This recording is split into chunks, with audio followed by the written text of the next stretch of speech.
Assalamualaikum warahmatullahi wabarakatuh. Halo teman-teman, perkenalkan nama saya Muhammad Effendi Kurniawan.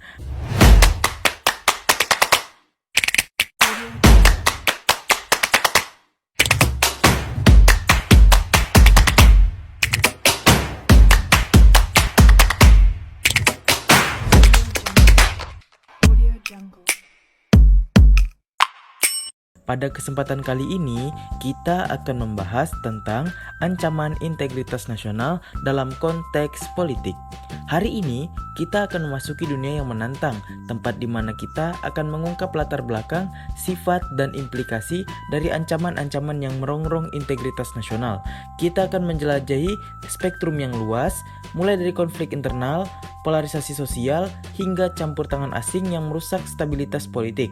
Namun, tak perlu khawatir, kita juga akan membahas strategi-strategi yang kuat dan inovatif untuk menguatkan integritas nasional, sehingga kita dapat mempertahankan keutuhan, kekuatan, dan kemandirian bangsa kita. Terima kasih telah hadir di sesi ini, dan mari kita bersama-sama memperkuat integritas nasional kita demi masa depan yang lebih baik. Teman, ada 3 ancaman dalam konteks politik. Pertama, korupsi. Kedua, konflik politik. Dan yang ketiga, ekstremisme dan radikalisme. Pembahasan. Hambatan, tantangan, dan ancaman terhadap integritas nasional Indonesia di bidang politik dapat mencakup beberapa isu yang dihadapi oleh negara. Berikut ini adalah beberapa contoh hambatan, tantangan, dan ancaman tersebut beserta solusi yang dapat dilakukan untuk mengatasi permasalahan ini. Pertama, korupsi. Korupsi merupakan ancaman serius terhadap integritas politik dan stabilitas nasional. Praktik korupsi dapat merusak tata pemerintahan, merugikan ekonomi, dan mengurangi kepercayaan masyarakat terhadap institusi negara. Salah satu contoh kasus korupsi di Indonesia melibatkan seorang menteri bernama Johnny Gerard Plate, seorang pejabat pemerintah. Johnny Gerard Plate didakwa melakukan tindak pidana korupsi dalam proyek pembangunan infrastruktur. Ia diduga menerima suap dan melakukan penyalahgunaan kekuasaan untuk keuntungan pribadi. Dampak dari kasus korupsi ini sangat merugikan negara dan masyarakat. Secara finansial, kerugian negara mencapai jumlah yang signifikan, menyebabkan dana publik yang seharusnya digunakan untuk pembangunan dan pelayanan publik terbuang percuma. Dampaknya dirasakan oleh masyarakat dalam bentuk pembatasan akses terhadap layanan dasar seperti pendidikan, kesehatan, dan infrastruktur. Solusi yang bisa kita lakukan dalam menumpas korupsi. Yang pertama adalah peningkatan transparansi dan akuntabilitas dalam pengelolaan keuangan publik. Yang kedua, pemberantasan korupsi melalui penegakan hukum yang tegas terhadap pelaku korupsi. Dan yang terakhir, meningkatkan pendidikan dan kesadaran masyarakat tentang dampak negatif korupsi dan pentingnya berpartisipasi dalam pemberantasan korupsi. Selanjutnya yang kedua, konflik politik. Persaingan politik yang intens, polarisasi, dan kurangnya dialog konstruktif antara pihak-pihak politik dapat mengancam stabilitas politik nasional. Sebagai contoh, kasus konflik politik yang pernah terjadi di Indonesia adalah konflik politik yang melibatkan Partai Komunis Indonesia atau PKI pada tahun 1965. Konflik ini mencakup ketegangan politik antara PKI dan pihak-pihak politik lainnya yang pada akhirnya berujung pada pembubaran dan pelarangan PKI. Dampak dari konflik politik ini sangatlah besar. Salah satu dampak terbesar adalah terjadinya kekerasan massal dan pembunuhan yang melibatkan anggota PKI dan simpatisannya.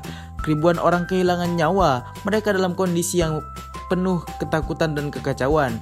Konflik ini juga mengakibatkan polarisasi sosial yang mendalam di masyarakat Indonesia. Solusi untuk permasalahan konflik politik yang ada di Indonesia yang pertama adalah mendorong dialog politik yang terbuka dan inklusif antara partai politik dan pemangku kepentingan lainnya. Yang kedua, membangun kesepahaman bersama dan menekankan pentingnya kepentingan nasional di atas kepentingan individu atau kelompok. Dan yang terakhir, menggalakkan pendidikan politik yang mengajarkan nilai-nilai demokrasi, toleransi, dan penghargaan terhadap perbedaan. Selanjutnya yang terakhir, yaitu ekstremisme dan radikalisme.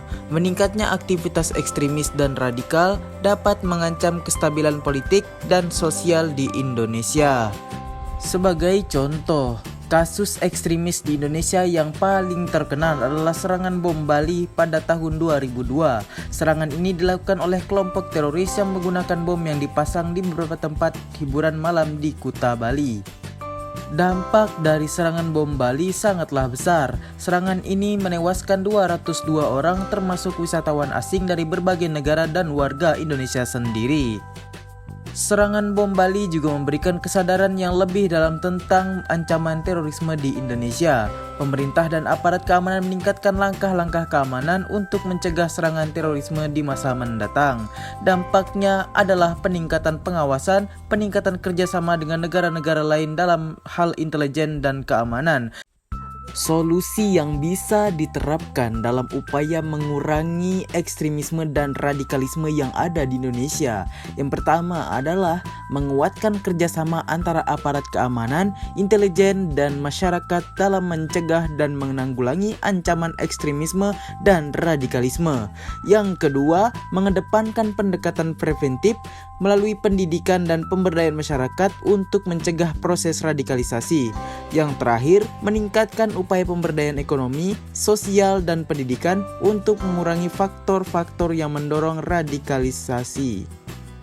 Keberlanjutan integritas nasional tergantung pada dedikasi kita sebagai warga negara. Mari kita jaga moralitas dan prinsip-prinsip yang kita yakini, sehingga integritas nasional tidak hanya menjadi slogan, tetapi menjadi nyata dalam setiap tindakan kita. Dalam perjalanan menjaga keutuhan bangsa, kita harus sadar bahwa konflik politik, korupsi, ekstremisme, dan campur tangan asing dapat merongrong fondasi kebangsaan kita. Penting bagi kita untuk memperkuat pilar-pilar yang mendasari integritas nasional seperti transparansi, akuntabilitas, dan partisipasi publik yang aktif. Seperti orang bijak dari Mahathir pernah bilang, integritas bukanlah pilihan tetapi sebuah kewajiban yang harus dipertahankan. Ketika integritas nasional kita kokoh, kita membangun masa depan yang lebih baik. Saya Effendi orang Mahathir pamit. Wassalamualaikum warahmatullahi wabarakatuh.